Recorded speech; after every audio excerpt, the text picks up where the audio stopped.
Hello everyone! In this logo design concept presentation, I'm going to go over my ideas for a new logo for your nonprofit organization. When designing a logo, there are 5 elements that you need to take into account to make sure that your logo will be an effective one. It needs to be simple, memorable, timeless, versatile, and appropriate.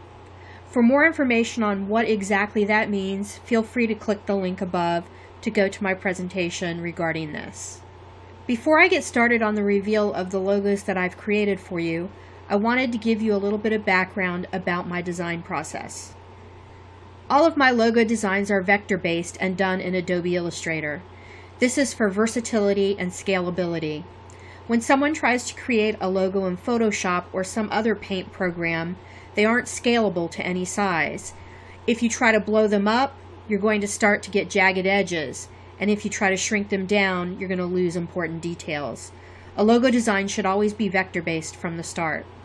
I offer all of my logos in multiple colors and options. I show your logo not just in color, but in black and white and grayscale as well. I know that not all of my clients are going to print their logo in full color every time, but your logo needs to be just as effective in black and white as it is in color. All of my color concepts will also come with a spot color palette, which is based on the Pantone color matching system that's used by most commercial printers. But I also give you the hex color codes for web use, as well as the CMYK values for full color printing.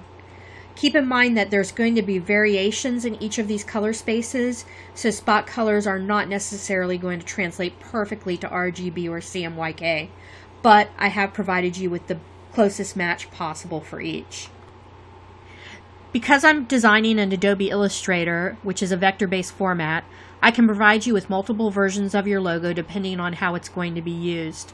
For instance, if you're working with an embroiderer or a t-shirt printer, their equipment is going to need either an EPS or an Adobe Illustrator file, since they tend to work in vector-based formats, while a web designer will likely want a JPEG or a PNG file since they work in pixel-based formats. A printer who's going to be printing your item may want a spot color separation if he's going to be printing it in 1 or 2 colors, or he may want a CMYK version of your logo if he's going to be doing full color process printing for you. And finally, for each of my logo designs, I provide you with some real-world use scenarios. It's really hard to get an idea of what a logo is going to look like when you're just looking at it on a computer screen with a white background. But showing it, for instance, embroidered on a hat or printed on a t-shirt, or what it would look like on your website, gives you a better idea and helps you visualize what the final logo would look like in different situations. So with that being said, let's move on to the logo design concepts. I gave you 3 different logo concepts, and I tried to make them each fairly significantly different so that you had some options and some ways to go with this. In speaking with Tina about what you wanted your logo and your brand to convey, I came away with these 3 keywords that I felt really fit the organization's brand: trustworthiness, compassionate, and worldwide presence. So, moving on to concept number 1. In this logo design, I wanted to convey that your organization was solid. I did this through the use of a solid and timeless slab serif font as well as a bold logo. At first glance, you might think the logo was simply a globe, but the subtle shape works in the heart, a shape that is carried over from your last logo.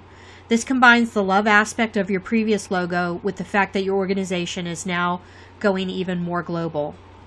The blue colors convey trustworthiness and stability, so I used it twice in this logo. The darker blue in the type helps to convey a solidness, while the brighter blue, which is similar to an ocean, is meant to portray the global aspects of your organization. And here we can see the same logo used in various real-world situations. Keep in mind that your logo isn't always going to be simply printed on paper or shown on a computer screen. It needs to be versatile enough to be used in various situations, including screen printing, embroidery, advertising specialties, or even on billboards perhaps in the future. And it needs to translate well to simple colors like the white version shown on the hat. Remember, using your logo and brand colors on everything you put out helps to build your brand and keep it consistent moving forward. And moving on to logo concept number 2.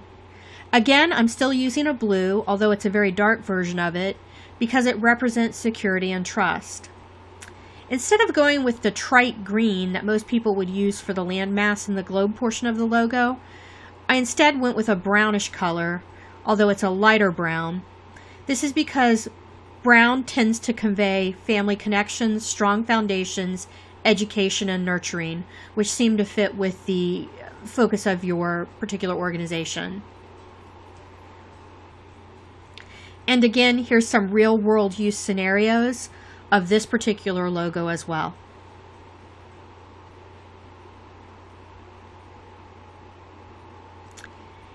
And here in version number 3, I'm using the blue color again, although it's not quite as dark as the blue in the other versions. I'm also incorporating a green color, which conveys growth, calmness, and harmony. I didn't want your standard boring dark green, however. I wanted a green that was more modern and fun, as well as complementary to this particular shade of blue. This logo is simple and very versatile, as you can see by the alternative versions off to the side. Different elements in the logo can be rearranged and stacked in different ways without losing the overall look and feel of the logo itself. And here we have some real-world scenarios again.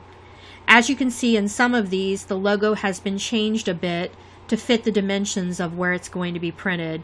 If you notice the t-shirt, the heart element has been moved over to the right of the words so that it fits better within the space. And if you look at the embroidered hat, you'll notice that the O in the love has been removed and been replaced by the graphical element of the logo. And here is all 3 logos side by side. I'm purposely showing them in black and white so you can get a feel for how each of the logos stands on its own without color. And that concludes today's logo concept presentation. If you have any questions, please feel free to contact me, and I look forward to hearing from you.